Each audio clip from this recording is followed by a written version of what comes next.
नमः शिवाय। हर हर महादेव। भक्तों, आप सभी पर भगवान भोलेनाथ और माता पार्वती कृपा सदैव बनी रहे। भक्तों, आज हम सुनेंगे श्रावण मास महात्म्य का अध्याय 10, जिसके सुनने मात्र से ही भगवान की शिव की भक्ति के मार्ग सुलभ हो जाते हैं। भक्तों, उनकी भक्ति से हम उनके सन्निकट जाने लगते हैं और उनके प्रति हमारी श्रद्धा आस्था सब बढ़ने लगती है। तो भक्तों, आज इस पावन शुभ महीने में सुनते हैं श्रावण मास महात्म्य का अध्याय 10। ईश्वर बोले, हे सनत कुमार, अब मैं आपसे शनिवार व्रत की विधि का वर्णन करूंगा, जिसका अनुष्ठान करने से मदद तो नहीं होता। श्रावण मास में शनिवार के दिन नृसिंह, शनि तथा अंजनी पुत्र हनुमान, इन तीनों देवताओं का पूजन करना चाहिए। दीवार पर अथवा स्तंभ पर नृसिंह की सुंदर प्रतिमा बनाकर हल्दी युक्त चंदन से और नीले, लाल तथा पीले सुंदर पुष्पों से लक्ष्मी सहित जगतपति नृसिंह का भली भांति पूजन करके उन्हें खिचड़ी का नैवेद्य तथा कुंजर नामक शाक का भोग अर्पण करना चाहिए। उसी को स्वयं भी खाना चाहिए और ब्राह्मणों को भी खिलाना चाहिए। तिल का तेल तथा धृत स्नान भगवान नृसिंह को प्रिय है। शनिवार के दिन तिल सभी कार्यों के लिए प्रशस्त है। शनिवार के दिन तिल के तेल से ब्राह्मणों तथा सुवासिनी स्त्रियों को उबटन लगाना चाहिए तथा कुटुंब सहित स्वयं भी संपूर्ण शरीर में तिल लगाकर स्नान करना चाहिए तथा उड़द का भोजन ग्रहण करना चाहिए। इससे भगवान नृसिंह प्रसन्न होते हैं। इस प्रकार श्रावण मास में चारों शनिवारों में इस व्रत को करना चाहिए। जो ऐसा करता है उसके घर में स्थिर लक्ष्मी का वास रहता और धन धान्य की समृद्धि होती है। पुत्रहीन व्यक्ति पुत्र वाला हो जाता है और इस लोक में सुख भोग कर अंत में वैकुंठ प्राप्त करता है।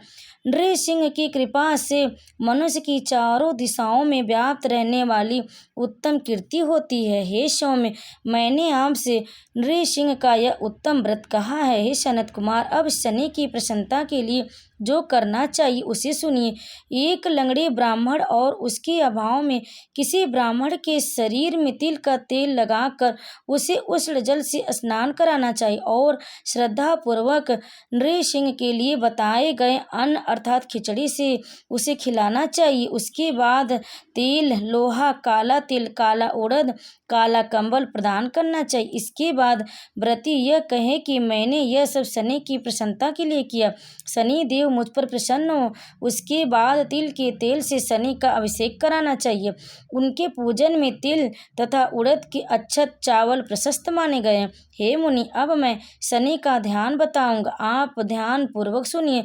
शनिश्चर कृष्ण वर्ण वाले हैं, मंद गति वाले हैं, काश्यप गोत्र वाले हैं, सौराष्ट्र देश में पैदा हुए हैं, सूर्य पुत्र हैं, वर देने वाले हैं, दंड के समान आकार वाले मंडल में स्थित है, इंद्र नील मणि तुल्य क्रांति वाले हैं, हाथों में धनुष बाण त्रिशूल धारण किए हुए, गिद्ध पर आरूढ़ हैं, यम इनके अधिदेवता हैं, ब्रह्मा इनके प्रत्यधि देवता। एक कस्तूरी अंगूर का अंग गंध तथा गुग्गुल का धूप ग्रहण करते हैं। इन्हें खिचड़ी प्रिय। इस प्रकार ध्यान की विधि कही गई। इनके पूजन के लिए लौहमयी सुंदर प्रतिमा बनानी चाहिए।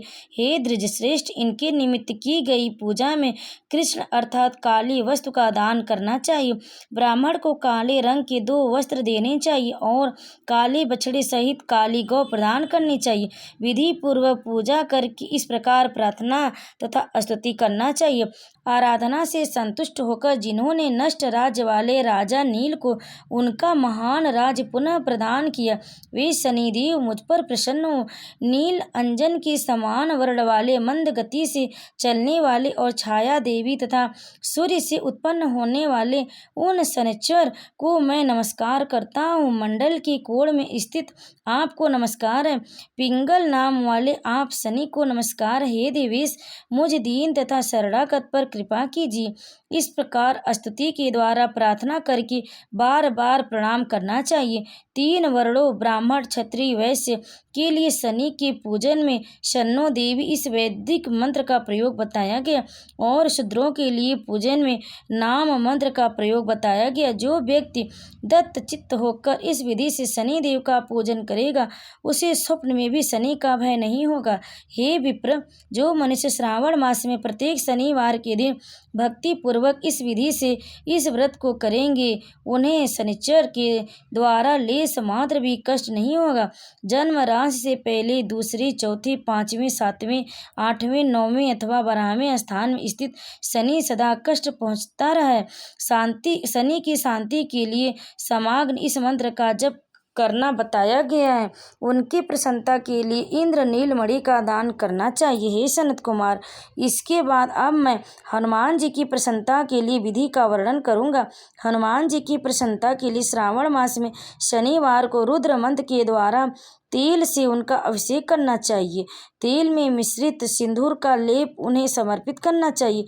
जपा कुसुम की मालाओं को आंख धतूर की मालाओं से, मंदार पुष्प की मालाओं से, बटक बड़ का पेड़ से, नदैव से और अन्य उपचारों से भी यदि विधि अपने सामर्थ्य अनुसार श्रद्धा भक्ति से युक्त होकर अंजनी पुत्र हनुमान जी की पूजा करनी चाहिए। इसके बाद बुद्धिमान को चाहिए कि हनुमान जी की प्रसन्नता के लिए उनके 12 नामों का जाप करें। हनुमान अंजनी सुनु, वायुपुत्र महाबल, रामेष्ट फाल्गुन सखा, पिंकाक्ष अमित विक्रम, उदधि क्रमण, सीता शोक विनाशक, लक्ष्मण प्राणदाता और 10 ग्रीव वध परहा। ये 12 नाम है। जो मनुष्य प्रातः काल उठकर इन 12 नामों को पढ़ता है उसका अमंगल नहीं होता और उसे सभी संपदा सुलभ हो प्राप्त हो जाती। इस प्रकार श्रावण मास में शनिवार के दिन वायुपुत्र हनुमान जी की आराधना करके मनुष्य ब्रज तुल्य शरीर वाला, निरोग तथा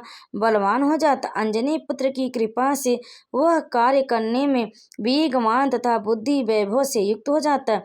उसके बाद शत्रु नष्ट हो जाते, मित्रों की वृद्धि होती है, वह वीरशाली तथा कीर्तिमान हो जाता है। यदि साधक हनुमान जी के मंदिर में हनुमत कवच का पाठ करे तो वह अणिमा आदि 8 सिद्धियों का स्वामित्व प्राप्त कर लेता है और यक्ष, राक्षस तथा वेताल उसे देखते ही कंपित तथा भयभीत होकर वेग पूर्वक 10 दिशाओं में भाग जाते हैं। हे सत्तम, शनिवार के दिन पीपल के वृक्ष का आलिंगन तथा पूजन करना चाहिए। शनिवार को छोड़कर अन्य किसी दिन पीपल के वृक्ष का स्पर्श नहीं करना चाहिए। शनिवार के दिन उसका आलिंगन सभी संपदाओं को प्राप्त कराने वाला होता है। प्रत्येक मास में 7 वारों में पीपल का पूजन फलदायक है, किंतु श्रावण में यह पूजन अधिक फलदायक है। ओम नमः शिवाय। भक्तों, इस प्रकार से श्री स्कंद पुराण के अंतर्गत ईश्वर सनत कुमार संवाद में श्रावण मास महात्म्य, शनिचर, नृसिंह, हनुमत पूजा आदि शनिचर कृत कथन नामक 10वां अध्याय पूर्ण हुआ। ओम नमः शिवाय।